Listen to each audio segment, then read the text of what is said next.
Okey, dah settle tadi buat solar plate kan. Aku secara ringkas lah aku nak terangkan untuk nota daripada diri aku sendiri juga.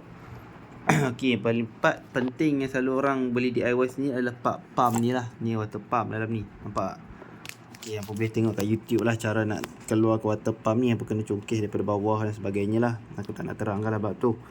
Okey, cuma aku nak terangkan bab yang soket ni. Okey, hampa jangan salah terminal lah. Nampak ah. Sekejap dia ada wayar merah dengan wayar biru. Sekejap aku tunjuk. Wayar biru nampak? Tu wayar biru ni. Wayar biru yang ni. Okey, jangan salah pasang walaupun live dengan neutral AC kata balik pun dia boleh berfungsi kan. Tapi sebenarnya dekat komponen ni, apa tengok ada simbol apa ni. Inilah simbol diode. Diode dia hanya satu arah saja. Jadi dia tak boleh tersilap. Okey, satu arah saja. Kena pastilah sebelum apa buka, pastikan ambil gambar ni. Aku tak pasti lah macam mana dia kalau sempang ni ke bawah maksudnya live lah, maksudnya positif. Aku macam mana aku tak pasti, aku tak ingat. Tapi ni kedudukan asal lah aku rasa. Nanti aku kena double check balik dengan iron satu lagi.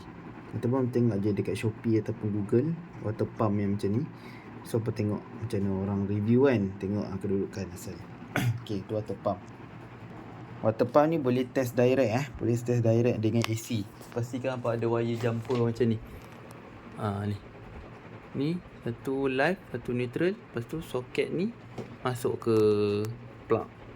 Dan apa tengok ayat dia sedut tak? Tapi hati-hati lah takut short. Okey. Okey, kemudian komponen lain yang perlu kena tahu adalah ni solenoid valve. Ada orang panggil safety valve. Okey, check secara fizikal ada tak kesan retak. Kalau ada kesan retak tu dah boleh sedia untuk tukar lah. Dan kalau nampak tengok ada 3 pin kan. Okey, ni macam pin soket jugalah. Ni earth, live, neutral. Okey, live dengan neutral check pakai multimeter, pastikan ada bacaan.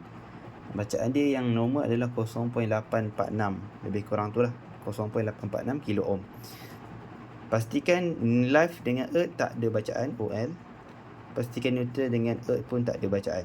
Kalau ada bacaan, maksud kata ada benda yang nak rosak. Akan ada benda yang nak rosak. Okey, jangan salah pasang terminal ni. Aku beli iron ni second hand daripada Facebook kan. Aku on tadi, pop trip satu rumah. Aku tak buka lagi kat dalam saja, aku nak tengok apa simptom kerosakan dia. Bila aku buka, ni owner pasang macam ni. Dia cuba repair tu. Satu dia pasang dekat sini live. Lepas tu satu lagi dia pasang dekat antara dua lah tu lah. Ataupun neutral kat sini kan. Lepas tu live dia pasang dekat earth. Memang trip lah satu rumah. Okey, kemudian kita masuk kepada wire solar plate di PCB. Okey, wire solar plate ni kan, yang ni tadi ni, dia akan masuk ke host code ni, dia akan masuk ke PCB. Ni wire dia ni, nampak ni host code. So, masuk sini, saya akan masuk ke sini. Okey, ni hampa cari tagging, dia akan tagging iron live ni iron neutral. Sini iron live, sini iron neutral. Nampak kat bawah tu. Aku zoom tu, nampak tu. Nampak. Okey, tu iron neutral tau, yang bawah tau. Yang bawah bukan yang ni. Yang ni bukan.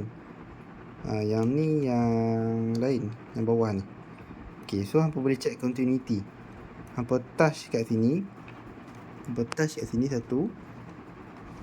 Okey, pasti ada continuity. Situ neutral solar plate. So cari kat sini neutral solar plate. Nampak? Multimeter berbunyi. Okey, nampak tu. Dia short, maksudnya ada sambungan lah. Bukan short, ada sambungan. Okey, maksudnya dia okey lah. Okey, so kita buat yang live pula. Okey, yang live dekat bawah ni. Dia tersorok sikit. Nampak kena cari tu, dia bawah relay ni. Nampak tu, soket tu kan. Tu. Okey, letak kat sini sekejap Aku letak kat sini. Okey, lepas tu ambil satu lagi yang letak dekat live ni. Nampak? Okey, maksudnya ada sambungan lah. Maksudnya dalam keadaan yang baik. Okey. Live dengan neutral, kalau sentuh dia tak bunyi lah. Dia tak ada continuity lah. Sebab dia tak ada kaitan apa kat sini. Dia berasingan. Okey. Dia lain dengan GC8755 yang warna hitam. Yang tu lain. Yang tu dia ada sambungan. Yang ni tak ada sambungan. Dia asing-asing. Okey, itu bacaan untuk solar plate di PCB. Okey, kemudian aku nak ajak apa? Okey, supply. Ni wire supply lah. Ni wire elektrik ni. 3P ni. Sekejap aku cari. Okey, ni wire elektrik lah. 3P ni. Okey, ni dia ni. Ni rakaman sini. Okey, nampak? Koko, turquoise, hijau. Okey, jangan keliru Ni warna ni. Yang ni dia gelap sikit. Yang ni yang iron, yang solar plate punya. Ini yang elektrik AC punya. Okey, dia main sini. Okey, dekat PCB hampa cari tagging flex live dengan flex neutral. Okey, jap aku cari okey, ni sini. Ni di duduk tengah ni, tepi relay ni. Flex live nampak L tu live lah. Okey, lepas tu neutral ni. Ni flex neutral yang ni. Ni. Nampak flex and neutral. Okey, lepas tu earth sini dia akan bersambung kat soket sini. Okey, soket sini dia akan pergi ke boiler satu dan dia akan pergi ke dalam host code ni satu. Okey, lepas tu boiler. Okey, boiler ni wire boiler aku akan terang. Okey, boiler ni dekat bawah ni dia aku buka flash lah, nampak? Ni. Ini ada thermistor bawah tu. Ni live. Dalam tu ada neutral tapi tak nampak tak boleh access. Kalau dengan probe sampai ni di ujung kat tengah ni. So ambil multimeter, check keterusan dia, check continuity dia. Okey, situ satu. Kemudian ambil lagi satu probe. Okey, kita nak check dia punya thermistor tu bersambung ke tak, okey ke tak. Thermistor tu macam connector lah. Tapi dia kena guna thermistor tu sebab dia ada bacaan nilai ohm. Dia tak boleh guna jumper biasa, guna terminal biasa. Okey, kat board hampa cari tagging boiler live. Ni boiler live, boiler L, boiler live lah. Yang sebelah ni yang biru ni boiler neutral. So letak, pastikan ada continuity.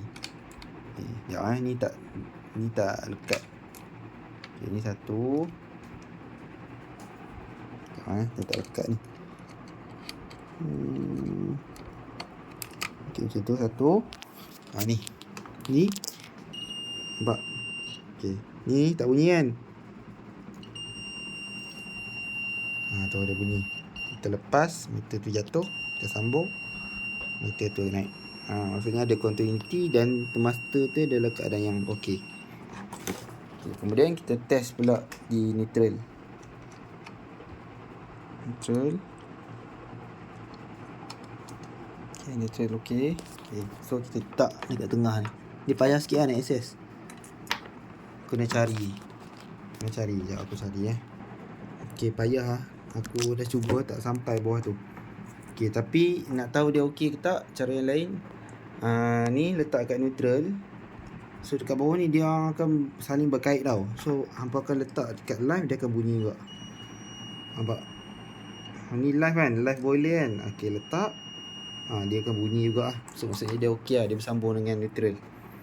Okey, lepas tu dekat bawah tu akan ada satu lagi wire thermistor tau. Sekejap aku tunjuk wire thermistor tu dia wire sensor juga. Okey, sekejap ni nampak dia wire putih yang aku pegang ni. Wire ni dia asing. Dia bukan tak ada kaitan dengan live dengan neutral kot. Maksudnya dia ada satu terminal dia, skru dia. Okey, kalau dia rosak, board pun akan jadi gila agak. So nampak ni, daripada bawah boiler tu bersambung, dia akan main sini. Okey, dia akan masuk ke sensor ni. Ni kalau rosak pun board akan jadi gila. Benda ni ada jual lah, spare part second hand. Harga pun boleh tahan agak keras, 70 ke 80 lah macam tu. Okey, dia pun ada bacaan, nilai bacaan dia.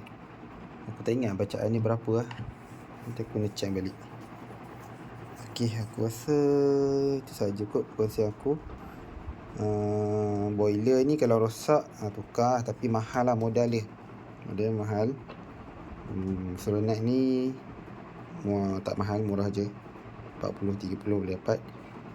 Ni tank sensor, maksudnya kalau dia nak detect ayak. Okey, lepas tu pergi nak tukar water pump. Kena buka pipe ni, hati-hati jangan sampai rosak pipe ni. Pipe ni mahal agak ni, RM20 lebih kalau beli kat Shopee lah. Ni clip ni pun penting, kena ada spare part. Aku dah beli tu, aku beli hardware tu besar ni besar, beli hardware. Aku beli yang dekat kedai spare part Ayana tu, ngap-ngap dia kecil je. Jangan beli besar sangat, letak dia tak muat. Kalau nak beli kat hardware, beli yang kecil je. Ni besar sangat, nampak?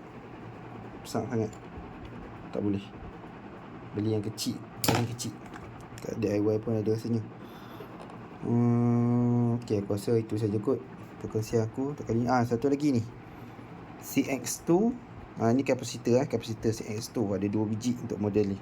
Lain ada model ada 1 biji, ada model ada 2 biji.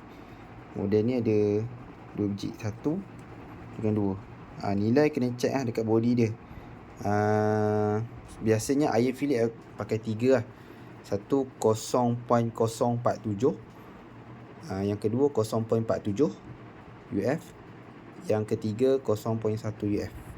So apa check dekat body ni berapa nilai dia. Okey, kadang-kadang dia bagi 473. 473 tu bermaksud apa, kena bahagi 100 akan dapat 0.47 UF. So dekat Shopee cari kapasitor nilai sama. Biasanya warna kuning dia orang jual. Okey, check itu. Lepas tu relay ni jarang lah nak rosak. Relay kalau nak test kena pakai AC. Tapi aku tak pasti relay ni macam mana sebab tengok kat sini tak ada pun bridge diode, rectifier tak ada pun. Ni nak kena rujuk balik dengan pakar-pakar. Okey, kalau tengok kat situ nampak kan kapasitor tu. Okey, nilai dia berapa tu? 104 M kan, 104. Okey, bagi 100, maksudnya 0.1 UF. Cari kapasitor nilai yang sama. Biasanya kapasitor ni akan susut nilai. So kalau nak servis, check sekali ni. Sebab bila kita dah tukar water pump contohnya, lepas tu customer dah pakai sebulan, tiba-tiba air tak hidup lagi, dah nak kena hantar lagi. Customer tak nak nak kena hantar, masa dia lagi, minyak dia, kos lagi, nak tunggu lagi. So benda ni yang susut nilai. So kita check sekali dan kita tukar sekali kalau dia dah susut nilai. Okey, mudahkan kerja kita dan tak memeningkan kepala customer, tak menyakitkan hati. Okey, aku rasa itu saja video aku, kongsian. Sekian, Assalamualaikum. Semoga bermanfaat.